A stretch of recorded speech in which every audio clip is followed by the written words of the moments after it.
ഒരു മത്സ്യത്തിന് ജീവൻ നിലനിർത്താൻ വെള്ളം എത്രമാത്രം ആവശ്യമാണോ അതുപോലെയാണ് ഒരു സന്യാസിക്ക് പ്രാർത്ഥനയും.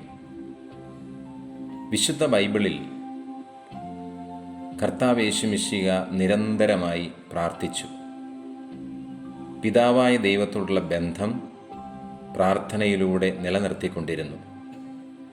സുപ്രധാനമായ ഏത് തീരുമാനമെടുക്കുന്ന സമയത്തും കർത്താവ് യേശുമിശിഹ പിതാവായ ദൈവത്തോട് ആലോചന ചോദിച്ചു. അങ്ങനെ പിതാവായ ദൈവത്തിൻ്റെ ഇഷ്ടവും പദ്ധതികളും തിരിച്ചറിഞ്ഞാണ് ഈ ഭൂമിയിൽ അത് പ്രവർത്തിച്ചത്.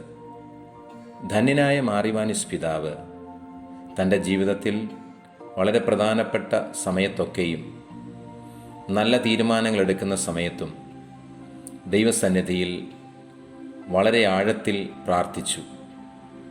യേശുമിശിഹായുള്ള ബന്ധം അങ്ങനെ പ്രാർത്ഥനയിലൂടെ നിലനിർത്തിക്കൊണ്ട് രാത്രിയുടെ യാമങ്ങളിൽ വളരെ ആഴത്തിൽ പ്രാർത്ഥിച്ചുകൊണ്ടാണ് ധന്യൻ മാറിവാനിസ് പിതാവ് തൻ്റെ ജീവിതം ഓരോ ദിവസവും മുന്നോട്ട് കൊണ്ടുപോയത്.